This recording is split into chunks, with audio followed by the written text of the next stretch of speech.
Hey everybody, it's Marco with Marco's Home Garage, back with the RAV4. If you watched 2 videos ago, you would have seen me install Apple CarPlay in the RAV. And at first everything was working perfectly, but since then I've been having a lot of problems with the unit I installed. As a matter of fact, I got a full refund from Amazon because I believe this unit's defective. So I did contact the manufacturer. They have not responded to me yet. So I'm probably going to take the link down so that no one else buys this unit because I think it's a piece of junk. It was only like 50 bucks, and apparently at that price range you get a lot of problems. So, but the biggest problem I'm having is when I first installed it, everything was working fine. But since then, when I put the car in reverse, the backup camera no longer works, and I also noticed that my reverse lights aren't working. Let me show you. All right, my car is currently in neutral, so I'm going to put the car in reverse. So the car is in reverse now. I don't know if you can hear that little clunk. That's the mechanical sound of the car going in reverse, and my camera does nothing. I'll do it again.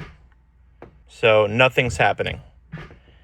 And this has been going on for probably a week and a half. So something's going on with my reverse. So the other thing that's going on with this unit is, notice how it says unauthorized there? Well, when I go to Apple CarPlay, the name and PIN code are gone. So I can't even connect to this unit anymore. So this is not what this video is about. I'm getting rid of this radio. I'm getting a much better one that's going to work, or I hope is going to work. But I want to diagnose what's wrong with the reverse lights today. So let's focus on that, and let's start with the fuses. The reverse lights go through the gauge 10 amp fuse, which is right here. So with the car off, I already tested, I'm getting no power. I have my ground securely fastened to a grounding point on the car, set of vice grips, and I should get 12 volts now that the car is in the on position. So let's put the red connector there, and I'm getting 12 volts. Let's check the other side. Okay, I'm also getting 12 volts, so that's perfect. So we know our fuse is good. Yep. Okay, so it's not the fuse. Another less common but still valid concern is that the bulb is blown. So I have the taillight separated, and I know that the bulbs for the reverse light and the indicator light are interchangeable. So first, let's make sure that this bulb for the signal indicator works. Okay, so that works. So now this bulb is functioning. Let's take it out, and then we'll switch it, put it in here, and do that again. And if this bulb blinks, then we know it's not the bulb. Okay. So our bulbs are good. So we can put this away now. Okay.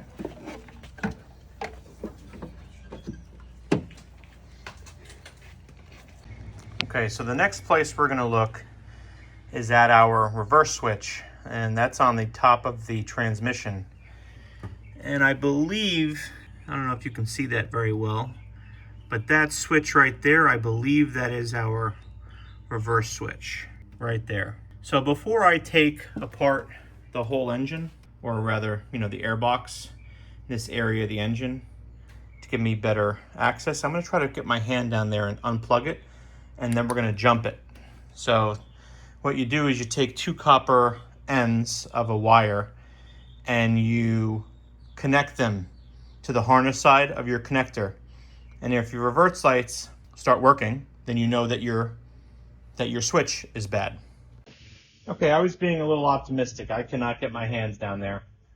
So I'm going to take the airbox out, and that should give me the access I need to pull the plug out so we can jump it. To access the reverse switch, I had to move the airbox out of the way. First, I unplugged and removed the air sensor from the intake tube. Then I disconnected the negative battery terminal for safety. Next, I loosened the 10mm clamp bolt on the intake tube past the inbox. After that, I released 4 air box clips. Once everything was loose, I carefully flipped the air box up and out of the way without pulling any wiring.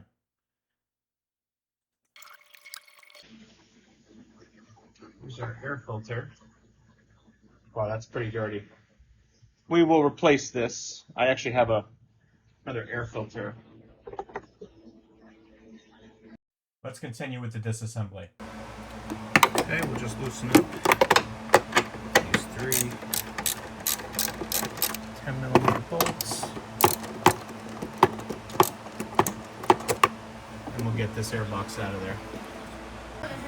As usual with Toyota, there is one clip right there that's giving me fits. So I'm trying to get a screwdriver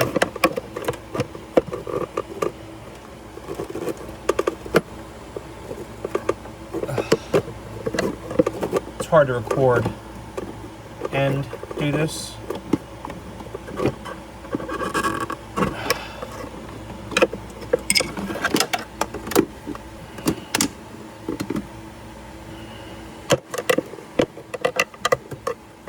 So let me get this clip off and I'll show you how I did it.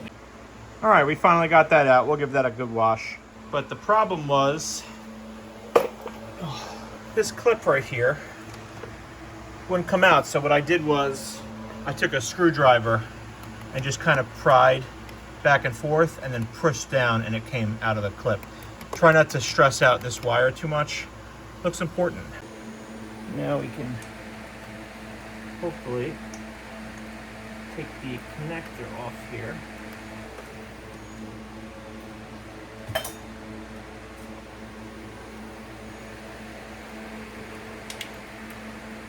There we go. Okay. So there is our 2-pin. Put this off here. Here is our 2-pin connector. Whoop. Okay, it came out right there. And that looks pretty bad, actually. If you notice, that looks kind of corroded. So that might be why that switch stopped working. And I have a, see if I can get some light for you. Yeah, so I have another switch coming in the morning, or in the afternoon probably. So I'm going to replace that regardless. But let's jump this now. Now that we found our connector, we're going to reattach the battery so that we have power, and we're going to test the connector with a multimeter. Okay, now we're going to test the switch with the car in the on position. I'm going to plug the red terminal in to one of the plugs and then ground black on that side. I get no power. Let's see if I get power. And we get 12 volts. So our switch is good. Or rather, I'm sorry, our harness is good. So that's what I should be getting, about 12 volts. Let me just test that one more time and get a better connection. Okay, yeah, we're getting 12 volts. Okay, so our harness is good. So tomorrow, when I get my 27mm socket and I get the new switch, we're gonna pull this from the car and we will test the switch. But for now, we're just going to do a quick check. So I've created a jumper cable. So this is a stereo cable, and we're going to take each end of this, put it into the plug.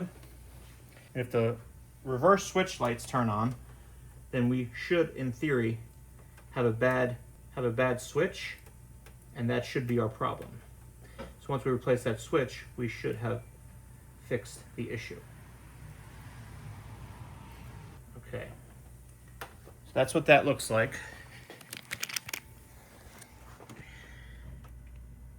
So now let's test out our lights. And there you go, people. Our reverse lights are on. So it seems like we have a bad switch. We'll replace that tomorrow and we should be good to go. All right, it's the next day. We have received our new part. So we're going to go ahead and get the old backup switch out. And if you're curious, here is the part number, 84210-52050. All right, here I decided to give the area around the switch just a quick cleaning with some brake clean. It was pretty dirty. There were some loose chunks of dirt and whatnot, corrosion on the switch, so I didn't want anything to get in the transmission. So I just sprayed a little bit of brake clean on the paper towel, give it a good wipe. Then here I ran into a little bit of a dilemma. The extension I had for my 1/2 inch torque wrench was not long enough to give me clearance to be able to ratchet. And I really didn't feel like going to the store after a long day of work and working on this car. So I had a little bit of luck, and I found a tool in the car after I was cleaning it that seemed to work. Okay, I may have found a little bit of a stroke of luck. So when I was cleaning the car out a couple weeks ago, I found this ratchet set, and this one, if you notice, it swivels. So this may, and it's a 1/2 inch drive, so it fits this big 27mm socket. So this might be the tool I need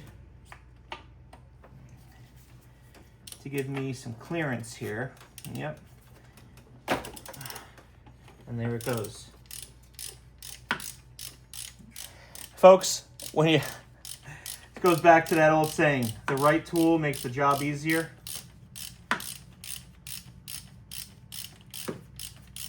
Could not be more accurate. Let's see. Yep, this is loose. Okay.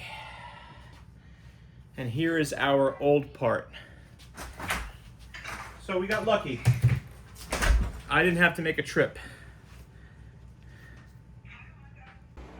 All right, I have the old and new backup switches. First thing we'll do is make sure the parts are identical, that they match. We know we're good there.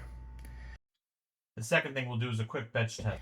So I have my multimeter set to continuity, and it's that little like horseshoe looking shape, and with the both prongs pressed, let me wedge that in there. Okay, both should give me OL, which means an open loop. But then when I press the old plunger in, I get a very high resistance. So 14, 12-ish, okay, that's very high. So that means let me just make sure I'm wedged properly. Let's try it again. Yeah, so I'm getting 11, 10-ish, and it kind of rests around there, around 8. It's resting around 8.11. So that's very high, meaning the current is not getting through this to tell the car that the car is in reverse to turn the lights on. Let's compare it to our new switch. Okay, kind of wedge it in under the one of the press. So I'm still getting that same open loop, but when I press the plunger in, I'm getting almost no resistance, 0.2. So that shows us that our old backup switch is bad. So let's install the new switch, put the car in reverse, and see if that fixes our problem. Toyota was nice enough to also give us a washer, so make sure you remove your old washer, which I'm going to do now. Okay, and there's our old washer just kind of sitting there. So we'll remove that, and let's put the new switch in. Okay, so here's our new switch, and I'm very zoomed in, so. All right, I got my new washer on there. Let's start it by hand so that we don't cross thread anything. Okay, and that's threading in very nicely. Okay, that's hand tight. So now we're going to take our handy dandy found ratchet. I tried doing research on what the torque spec was for this, and I got some conflicting marks. So I saw 30 foot-pounds, I saw 15 foot-pounds. I ended up not using the torque wrench because I couldn't get it in there, but I did it about as tight as I would for 30 foot-pounds, or at least I kind of guesstimated it was. There we go. All right, there you go. That's pressed in. So now, I'll show you that to you guys. There you go. That's pressed in there. So we are reinstalled. All right, moment of truth. Put the car in the on position. Doesn't need to be fully on. E-brake is set. Put it in reverse. Let's see if our lights are working. Yes. Beautiful. Oh, what a relief. So there you go, guys. Okay, now that that's done, we can go ahead and put the car back together.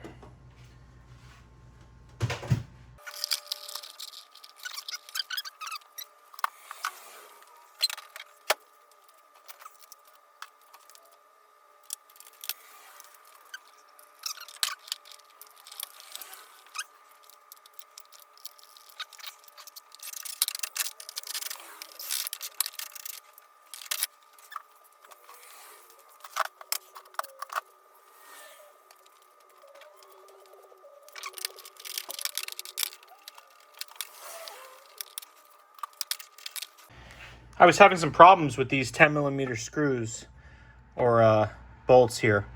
So they're actually different lengths. So the shortest one is there, second shortest there, and the longest one is right there. So take note of how you take your airbox out next time if you're having problems.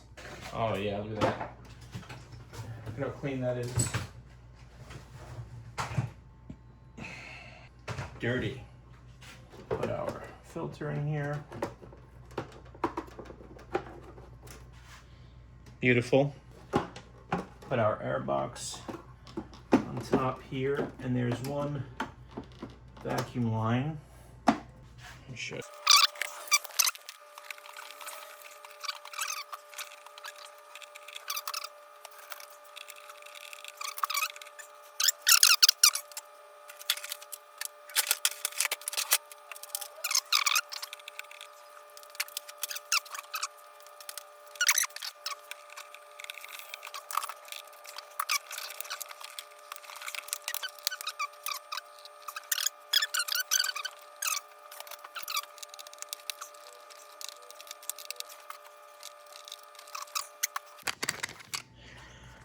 Car is all back together.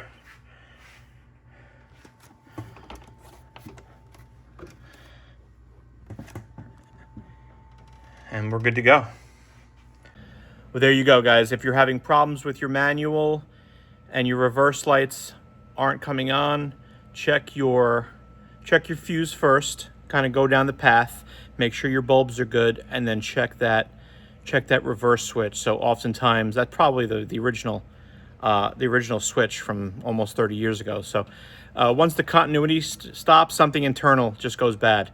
But we got our reverse lights back, and that's a relief because it's illegal to drive without reverse lights. So I hope this helps somebody. Let me know if this has happened to you on any car, but if you have a RAV especially, but any car with a manual, this can happen too. So let me know. Like, subscribe, comment.